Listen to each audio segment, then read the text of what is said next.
according to the map, this was the area. You know, and it does seem kind of familiar.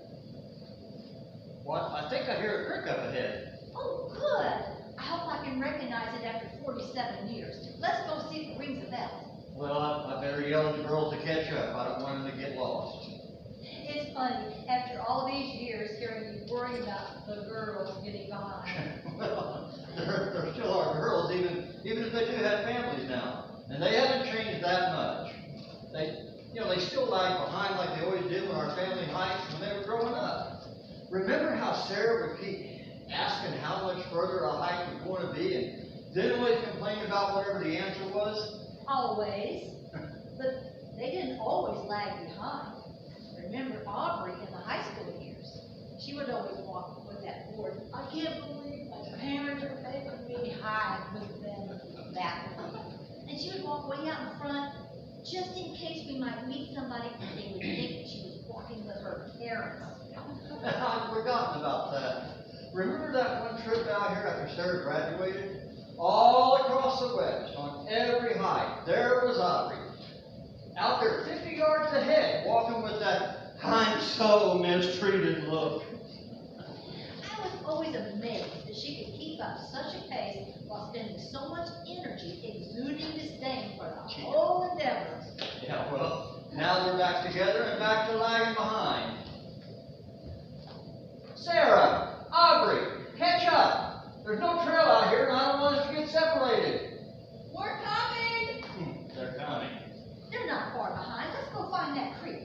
That sounds good. I wouldn't mind splashing a little cool water on my face. I'm getting sweating. Hey girls, we're heading for a creek. Follow the sound of the water. Will do!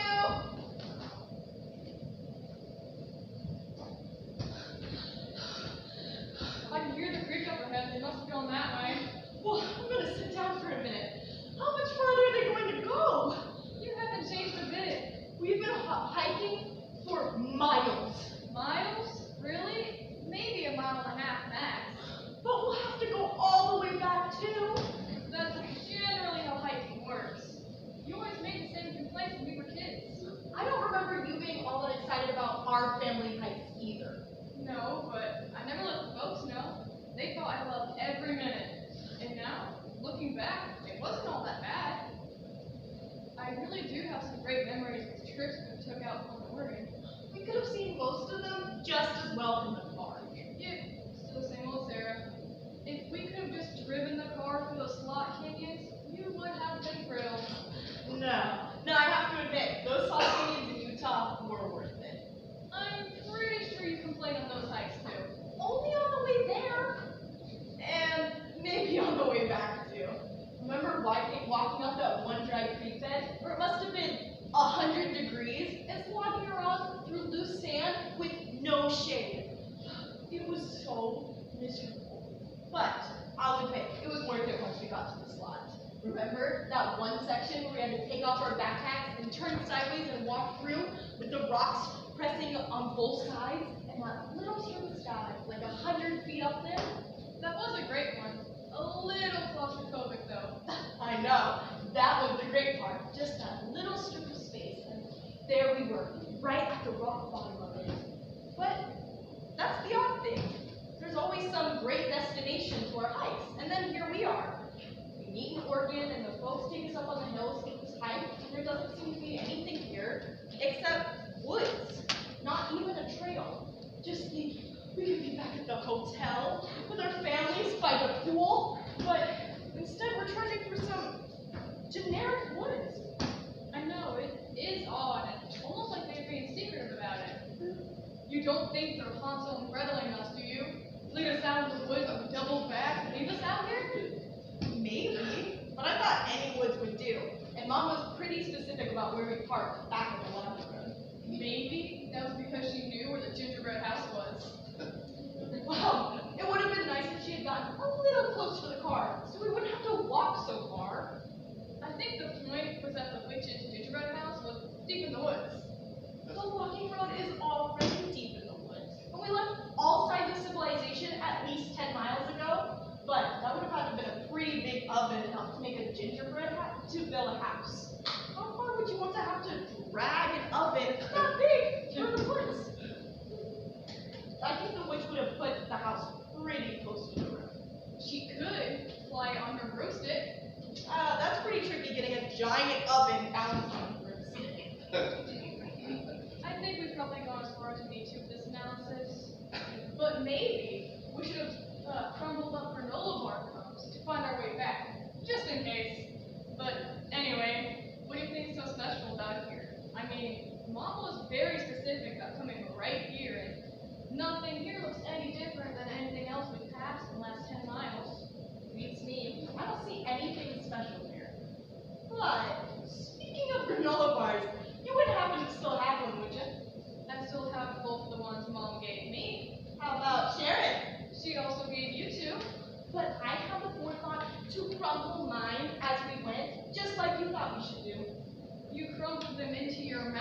10 feet of it. But the thorns! The thorns!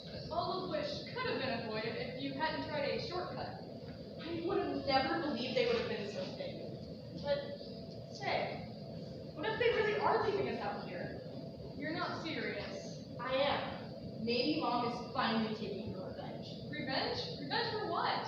Oh, don't you remember that hike in Wyoming? I must have been around 13 or 14, which means you were 11 or 12, and we'd gotten behind, like usual. And we had the idea to go off on the trail and hide, just as a joke.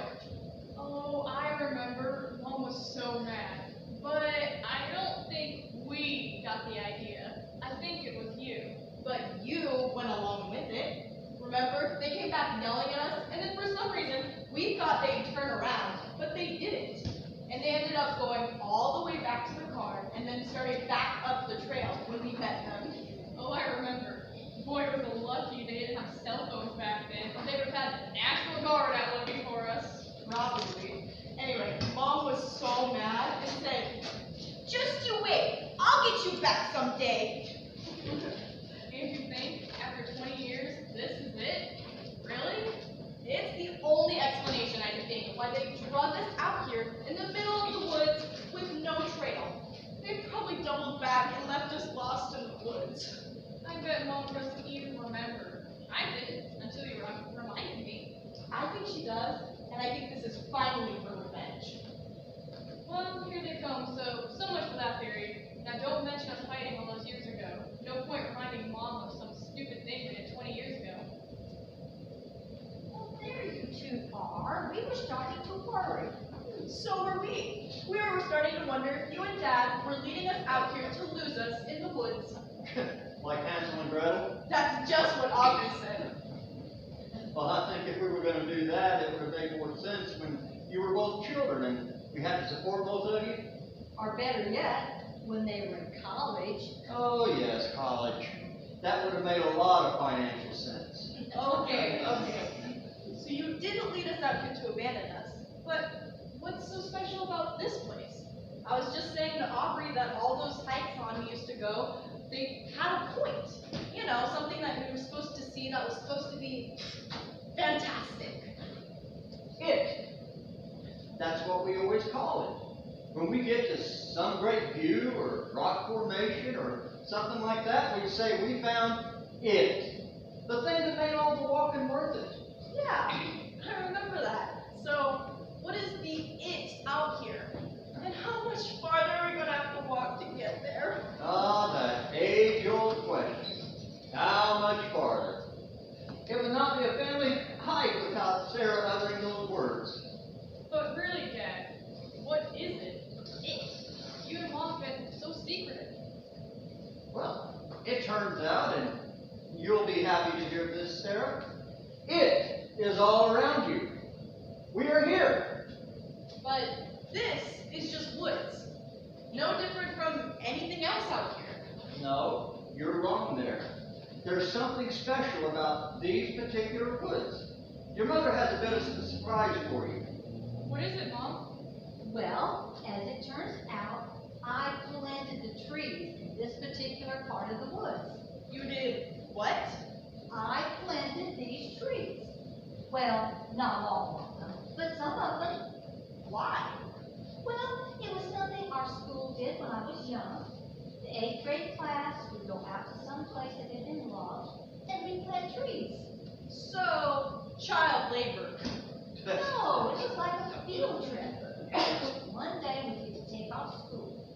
Everybody got on buses, came out, and planted trees. Still sounds like child labor to me. Well, it wasn't. It was fun. And they fed us lunch. Did they pay you? Well, no, of course not.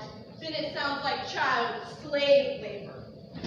Sarah, you're missing the point. I guess I am too. I mean, why did all the school kids go out and plant trees?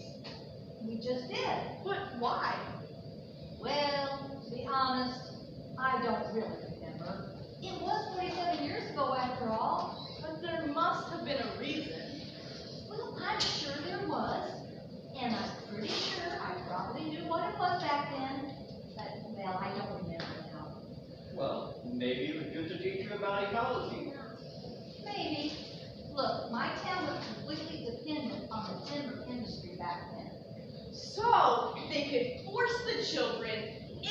to slave labor. No, Sarah, let me finish. I suppose it might have been so that we felt a connection to the woods, particularly the renewable nature of the timber industry. So it was like Dad said, ecology. Well, honestly, I kind of doubt it was anything about saving the planet or anything like that. I don't remember much about talk about that back then. It was probably just about the woods being renewable, so people would still have jobs in the future.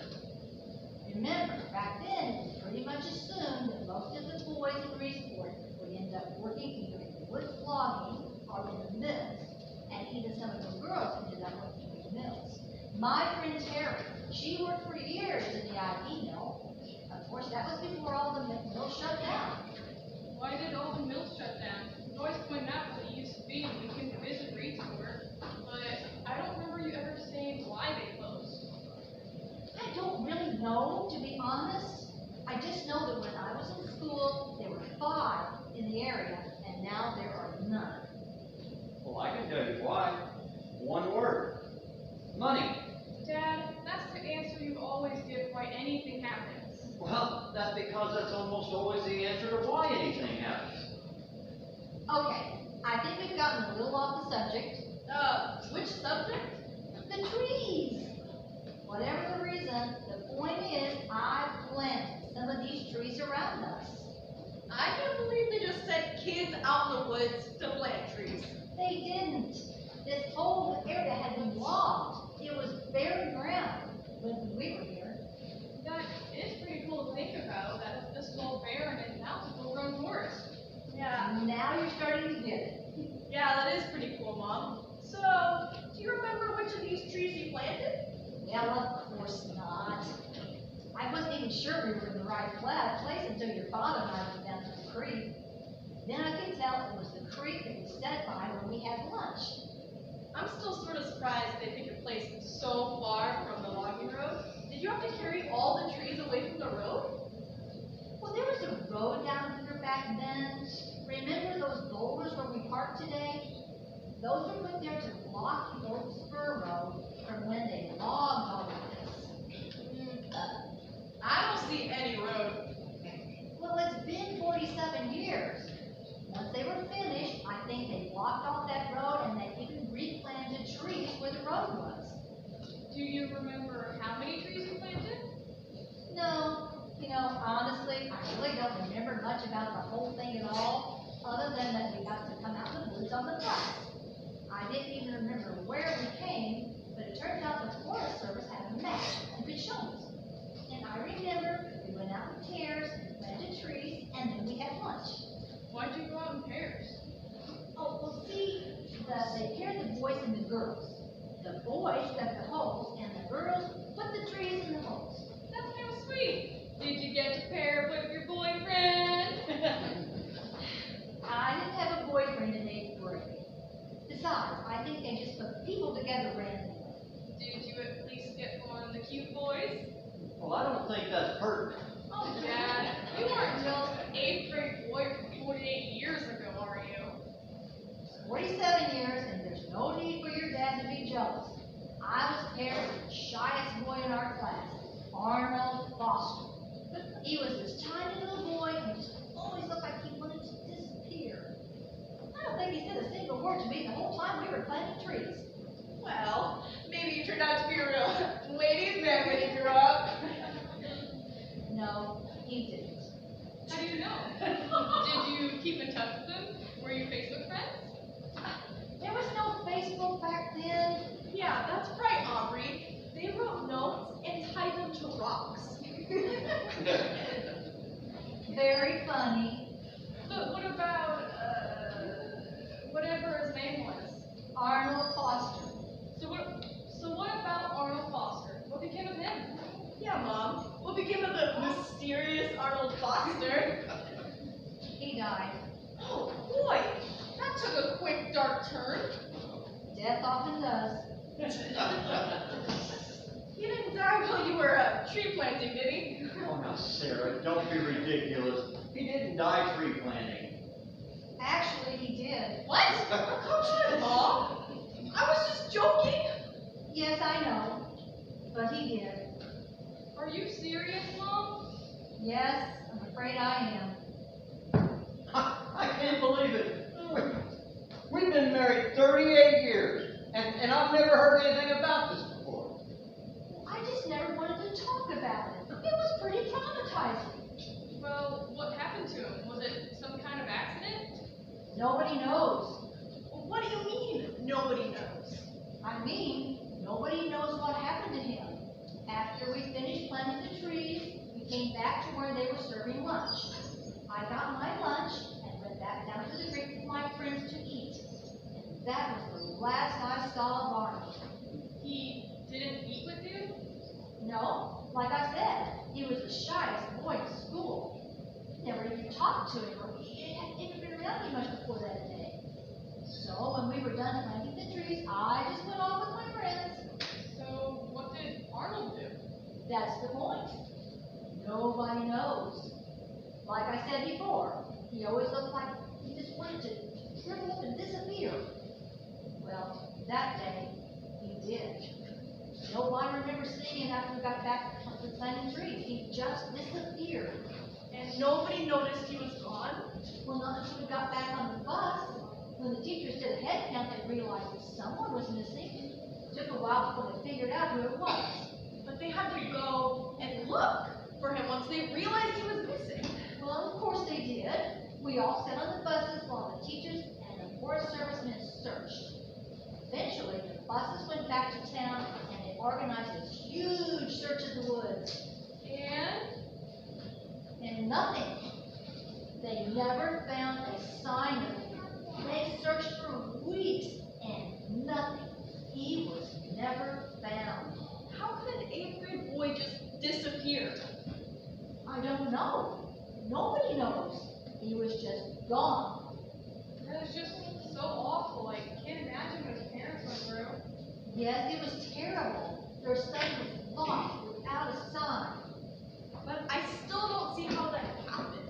How could he just disappear with all of you out there? Like I said, Sarah, no one knows. It's an unsolved mystery. Maybe it was an alien abduction. I bet nobody thought of that possibility. In fact, people did. Oh, come on. Alien abduction? Yes. I mean, well, not serious people, but a thing like that disappearance, well, it brings out a lot of crazies. There were people, alien hunters, that showed up with all kinds of equipment that was supposed to pick up signs of alien activity. Did they find anything? Sort of. They flew over the area with a helicopter and took pictures of what they said resembled a crop circle. Crop circle. Out here, in the woods. Well, now remember, only trees in this area then were the foot tree saplings we had just planted. Anyway, the pictures showed a big round circle on the ground. So, what was it? Well, as it turns out, it was just where all the vehicles had turned around, where the logging land was in, and the spur road that used to run out here. It was just tire tracks. But the photos from the air made it look like something. Well, if it wasn't aliens, maybe Bigfoot carried him off. People thought of that too. Oh, come on. Bigfoot? Yes, Bigfoot. A famous Bigfoot hunter even showed up. I remember he suggested that the Bigfoot maybe had taken him to be one of their tribe. Did Arnold have particularly big feet? Sarah, that's awful. What? They must have had some reason they picked him. I don't think you should joke about some poor boy lost in the woods. No, children being lost in the wilderness is never funny. Okay. But did the Bigfoot hunter find anything? No, of course not. The Bigfoot hunter just said it was because Bigfoots were particularly good at covering up their tracks. Is it Bigfoots? I think the plural for Bigfoot would be big feet. No, it's Bigfoots. I don't see why. The plural for snow goose is snow geese. That's completely different. Why? Goose, geese, foot, feet. In both cases, you're swapping 2 O's for 2 E's. But it's not the same. Bigfoot is a one-word name. So, if you have more than one of them, they use Bigfoots. But goose is a one-word name, and if you have more than one goose, you have geese. But it's not the same. I don't see why not. This really takes me back. You two girls can always find the oddest things to argue about. No, this is not an argument. This is just a discussion of grammar. Well, how about this? There is no plural of Bigfoot, because to have a plural, you have to have more than one. And since there are no Bigfoot, you can't have more than one. Dad, you just used Bigfoot as a plural. No, I didn't. Yeah, you said since there are no Bigfoot. So, no Bigfoot means zero. Zero isn't plural. It's none. But you used are. There are no Bigfoot. Are is plural. Not always. Yes, always. Are you sure? Yes, I'm sure. No. You didn't get it. Are you sure? Yes, I'm sure. Aubrey, listen. Are you sure? Aubrey, he's using the word are. Oh, Dad, that's a completely different usage of the word. Yes, a singular usage. Alright, let's try this a different way. If there weren't any dogs, you say there are no dogs. Probably not, Then, why do you say there are no Bigfoot? because there aren't. Oh, I give up. Aha! Yes, I win. It's big feet. No, it's not. Too late. You already conceded. By the way, Dad, how can you be sure there are no big feet? Maybe they're really good at covering their track, like the Bigfoot hunter said. Nah, it doesn't matter if they cover their tracks or are extremely good at hiding. If they existed, then they must also die, and someone would have found a dead one by now. What if they bury their dead and don't mark their graves? No, it still doesn't matter. They would be part of the fossil record, and somebody would have found the bones by now. What if they cremate their dead? So, they can make fire, and no one has ever noticed their funeral pyres? No. If they existed, there would have to be a big enough population to breed, and that would have to go back thousands of years. Somebody would have found bones by now. Maybe you're right. But I still like thinking maybe they're out here, maybe watching us right now. Well, I don't like thinking that. Oh, are you scared of the big bad Bigfoot, are you? Enough. That's enough talk of big feet or Bigfoots or whatever it is. Yeah, what were we talking about anyways? About Arnold Foster. Oh, that's right. So they never found out what happened to him? No, never. That is so awful. So, did anybody go to jail for anything? Well, no, since no one could figure out what happened to him, there was no way of really knowing whose fault it was. But like, the teachers and the other adults there, should they have made sure that he didn't get left out there in the woods somewhere? Well, but that's just it. I was with him. I know he came back to where the buses were and where they were serving lunch. It was after that he disappeared. Not while we were out tree planting. So, you were the last person that saw him? Yes, and I've always felt horrible about that. Why, Mom? You didn't do anything wrong. But I didn't do anything right either. I mean, if I just asked him to meet with me, maybe he wouldn't have disappeared. But I just went off with my friends. Mom, you could have known he was going to just disappear. No one can blame you for going to want to eat lunch with your friends. Yes, his parents did. But why? It wasn't your fault. They blamed everybody. But I think they particularly blamed me because I didn't ask him to eat with me and my friends. Like you said before, you didn't even really know him. It wasn't like you were friends with him. Why didn't he just go eat with his own friends? Well, that's sort of the point. He didn't have any friends. Oh, well, that's too bad. But that's not your fault. I still don't think his parents should have blamed you. Having your children go missing is the worst thing that can happen to a parent. I can't blame them for being furious with everybody involved. But it's still not your fault. But it still would have changed things if I had just asked him to eat with us. I just feel so bad about that. Well, I think we should change the subject. After all, we came out here so you could see the trees that you helped plant. And here we are, surrounded by this beautiful forest. I think you should just focus on the blessing that it is that you get to come back here after all these years and see this. I guess you're right. But see, that just reminds me of all the things that Arnold missed out on. He never got to fall in love, or get married, or have kids.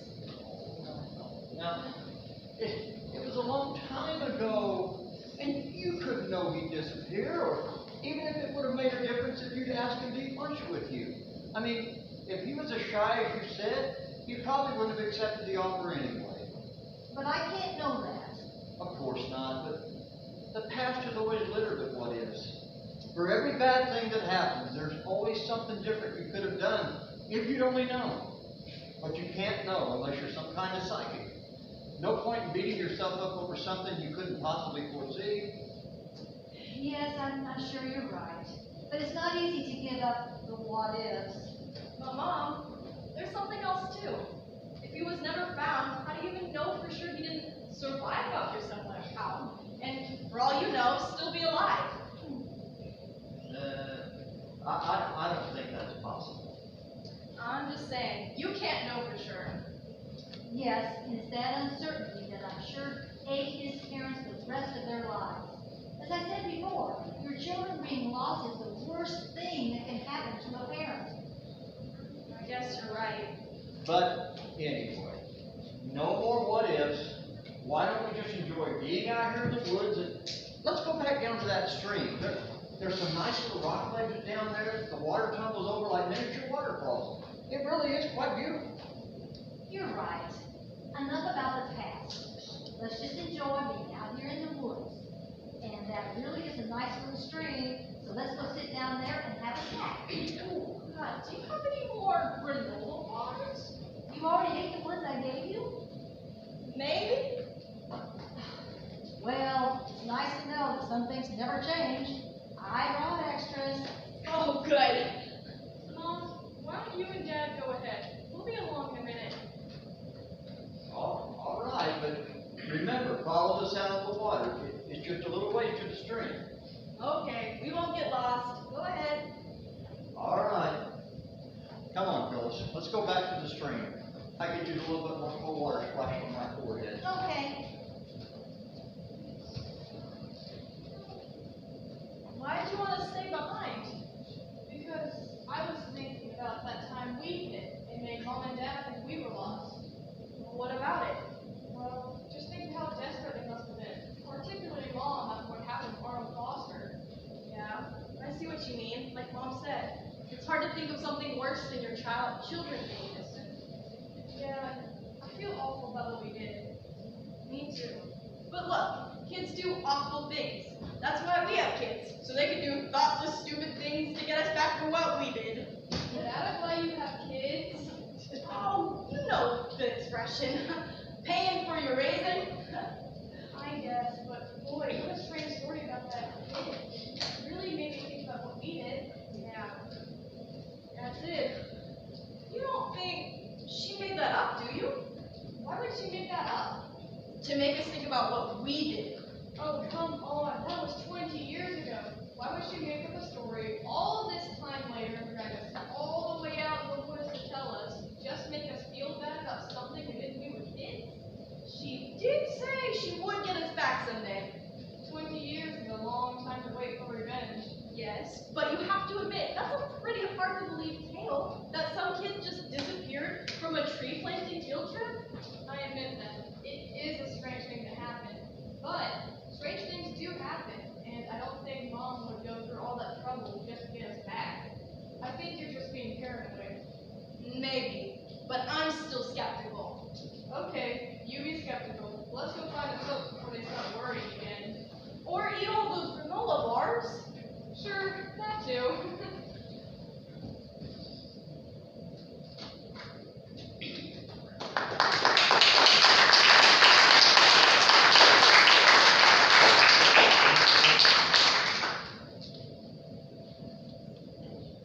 And that takes us to intermission. 20 minutes. Have fun and test the Houston House. Be generous.